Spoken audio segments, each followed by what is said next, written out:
Hi, this is Sean Bodley with IBM. I'm part of Advanced Technical Skills. I'm based out of Dallas, Texas. And I'm about to perform an offline migration from PowerHA version 6.1 to what happens to be currently the latest version of PowerHA, version 7.1.2. Now, first, let me give an overview of the steps required to perform an offline migration. As the name implies, it requires that the entire cluster be offline. So this is an actual production outage to perform this type of migration. If you don't want a full outage, there's a way to do a rolling migration. I have a demo on that as well. So first off, we're going to stop cluster services on all nodes.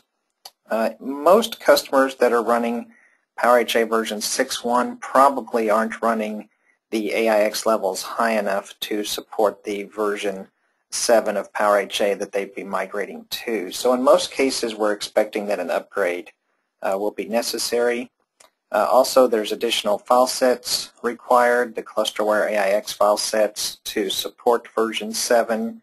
And in my demonstration, I'm going to skip these steps for a couple reasons. One, I've already got the levels installed that we need. Two, it also makes the demo very time efficient without having to show that part. But in most cases, it's expected you would have to perform that. So if you had to upgrade and install those file sets, reboot. After you reboot, make sure the CAA specific version of clmd is running. Update the etc cluster rhost file, which is the file that clmd uses, with the hostname IP address. Only one entry per line. I will show you that. Refresh clmd. And then what we're going to do is something unique to migrating to version 7 specifically is execute this new utility called clmigcheck. The first option actually just verifies that the ODM is a supported ODM to be upgraded to version 7. Then after we run option 1, we're going to then follow it up and run option 3. And option 3 is where we enter information like the repository disk and the multicast address. Both of those are new in version 7.1 specifically. Something else that may be common practice is that it's expected most 6.1 clusters will have a disk heartbeat device. So it's possible that you could repurpose the disk heartbeat device to be the cluster repository disk, as long as the disk heartbeat disk is large enough. Usually 2 gig is fine for a 2-node cluster, and it doesn't have a current volume group on it, so the disk must actually be clean to use it for a repository disk. After we do those two things, we're going to exit the clmigcheck menu. I will show you the contents of the clmigcheck file.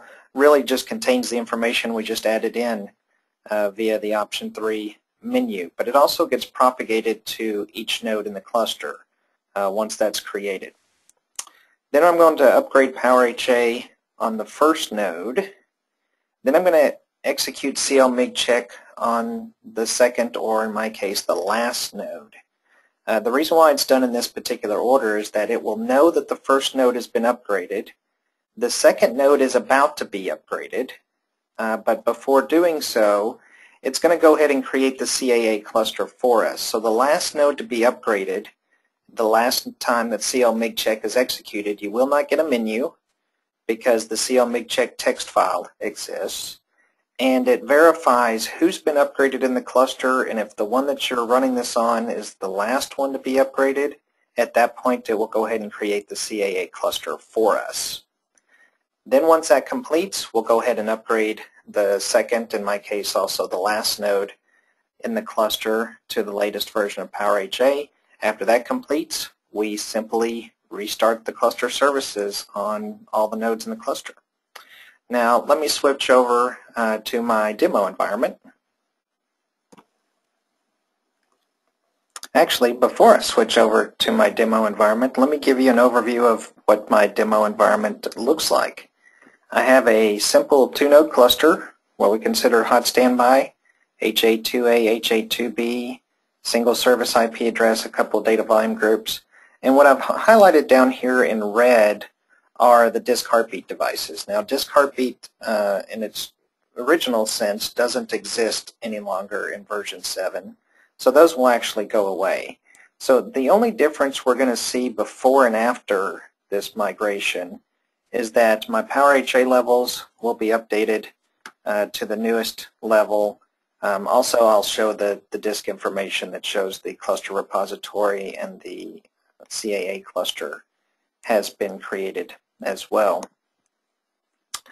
Just another quick list. Here's some additional resources that are available. First of all, if you're watching this demo, you're probably watching it on my YouTube channel under PowerHA Guy. All these demos are also on this channel, along with being published out on Tech Docs. These links actually point to the Tech Docs equivalent. Also, a couple of great resources are the PowerHA Red Books. So the two most recent Red Books, the 7.1.1 Standard Edition and 7.1.2 Enterprise Edition, are listed here. And just like my YouTube channel of PowerHA Guy, I also have a Twitter ID of PowerHA Guy as well. So now we'll switch over to our demo environment. Okay, this is my demo environment. The top left is HA2A in green. Bottom right is HA2B in yellow. Bottom one is just really showing my cluster is up and running using my preferred cluster monitoring tool called QHA, which is a free download. You can see I'm running 6109. The resources are up on HA2A, and HA2B is just the idle standby. So first thing I'm going to do is actually stop the cluster services on both nodes. And as you're probably familiar, we'll get an OK prompt back pretty quick saying that it's done, but it may not be completely finished. One thing I like about QHA is I have the ability to see the events that are processing as they're processing. So we're looking for this ST-init state on both nodes. So the primary node has completed, and the secondary node is still coming down. So we'll wait for that to complete very quickly, and there it is. So we have the ST-init on both. Now, usually at this point, we would perform an AIX upgrade. In my situation, the AIX level is already 7.1.2 SP1, which is the bare minimum requirement for the PowerHA version I'm about to upgrade to. So it also makes the demo more time efficient by not having to perform the AIX upgrade. So what's unique in version 7 is running a clmigcheck tool. But before I run clmigcheck, I'm going to prove that we have the CA version of clcomd running on each node. I will verify that my Etsy cluster rhosts has the correct information in it. I've already pre-populated this file. So all this is the IP address for the host name of each node. So I've got both IP addresses there. I'm going to do the same thing on the second node. Prove it there as well. And then what I need to do is perform a refresh on clcomd.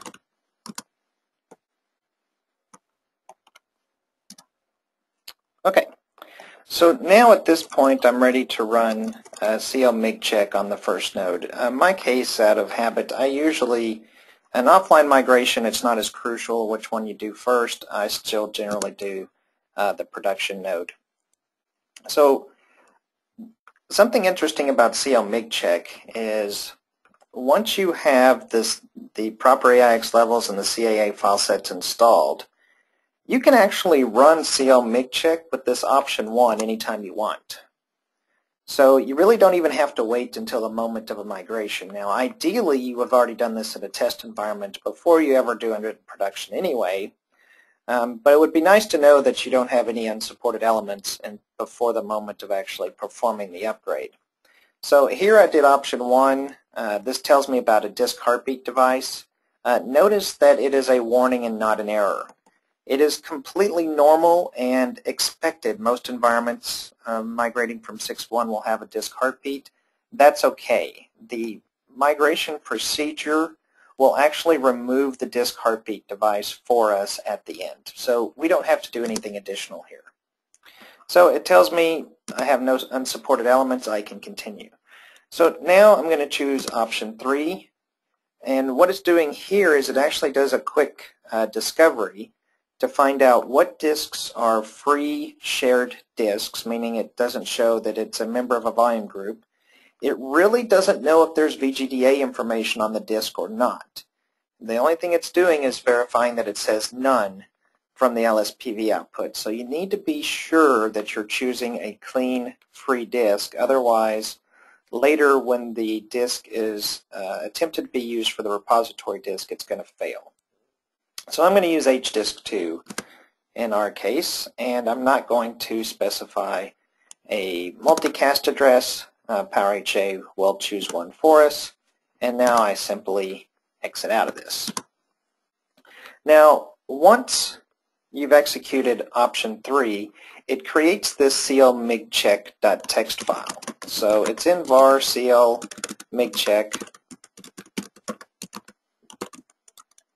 directory, and here's the contents of it. The type is what type of HA, is it standard edition or enterprise edition?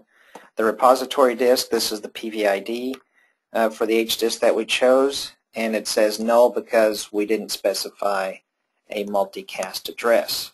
Now the other thing is that this file gets automatically updated on every node in the cluster. So if I check it on 2B, we see the exact same information. That's crucial because the next time we run clmigcheck on 2B, it's going to see that file already exist, and it's going to skip pulling up the menu because it won't be needed. So now we're ready to actually upgrade PowerHA on the first node in the cluster.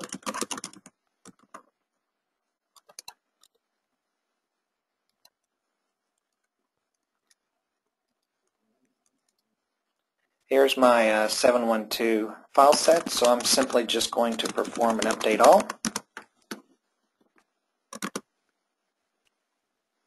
Always accept new licenses. This bites me several times. And I'm just going to let this run.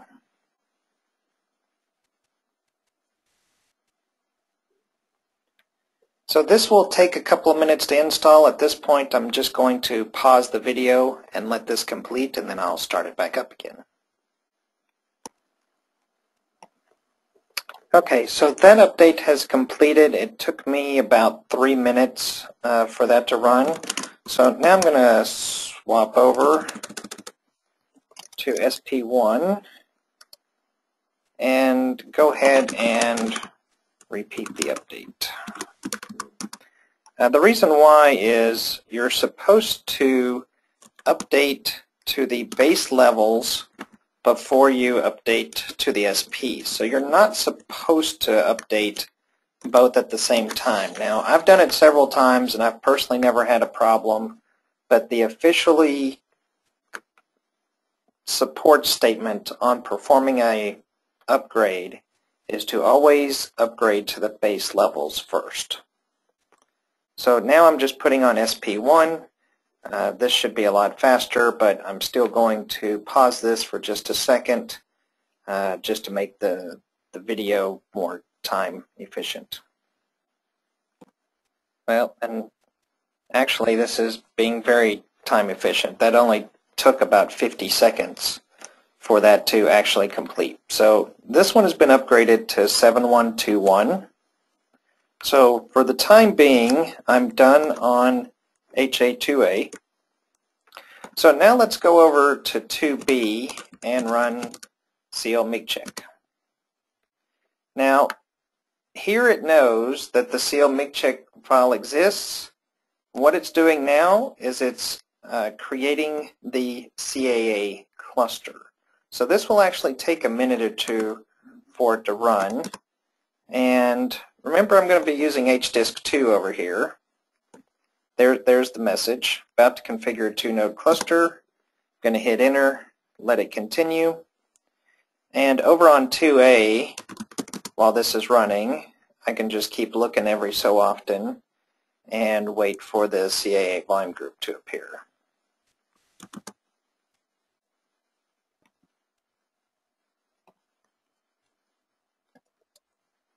And there it is. So we have CAA VG private, it's active, that's actually normal. I'll show you the contents.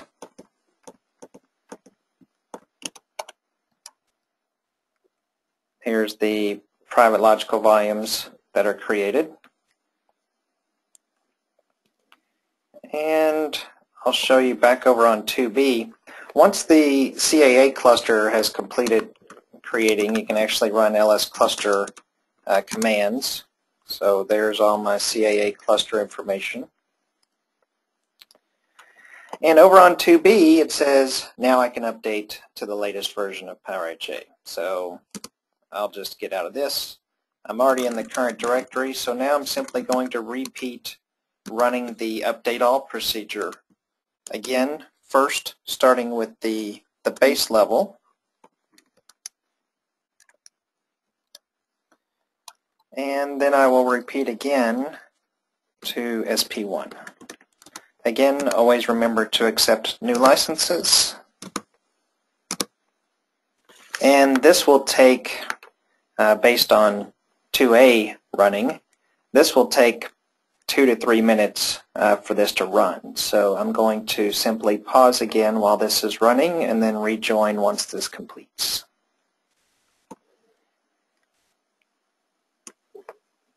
Well, strangely enough, 2B actually ran about a minute faster than 2A did.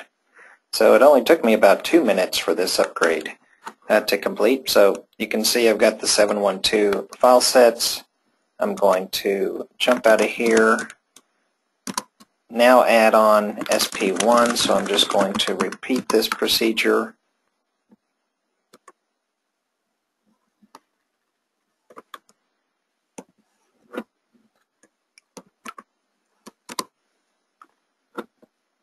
And even though it's a service pack, I shouldn't have to accept licenses. I just do it out of habit.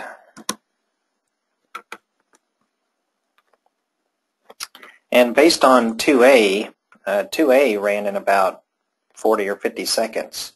So I may just go ahead and let this one continue running instead of stopping the video. But at this point, you probably could advance about 30 seconds in time on the video if you choose and be okay.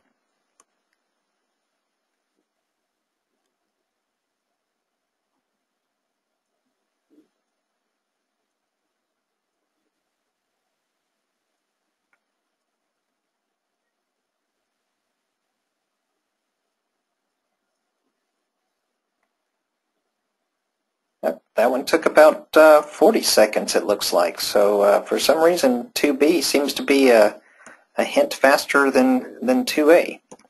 So I'm now done performing the upgrades. Now I'll just show on QHA. It is showing 7.1.2.1. Everything's in a init because the cluster is not up and running. This information is also found in the output of clustermanager.es. So let me show you that. You can see ST init here as well. So now all we need to do is restart both nodes in the cluster. Again, it doesn't matter which side I do it from. It doesn't matter if I do it one at a time. Again, being a creature of habit, I usually go on the primary node and tell it to start both nodes. So we can see here I've got QHA running. This node down is actually not executing. This is actually just showing the last event in the log that has executed. So it really hasn't started anything yet. It's just doing this join because remember, when you start an HA cluster, it does a verification before it actually allows it to start. So you may also notice that when we performed this upgrade, we never manually performed a sync and verification. Well, that's because it's not required. One, we did the update all for the offline migration that updates the ODM on both systems. Two, if by chance something was amiss, the verification on startup should detect it and help prevent that from occurring. So since I don't have a real application, you can actually see my resource group came up quite quickly. I mean, it's probably not even maybe a full minute from the time I did the CL start till the time that it was online. So I have successfully completed performing an offline migration from version 6.1 to version 7.1.2, and now my cluster is back in production or ready for production and stable again. So just like my other demos, if you have any questions, suggestions, comments, feel free to, of course, leave them here on YouTube or send me an email at sbodley@us.ibm.com. And as always, thanks for watching.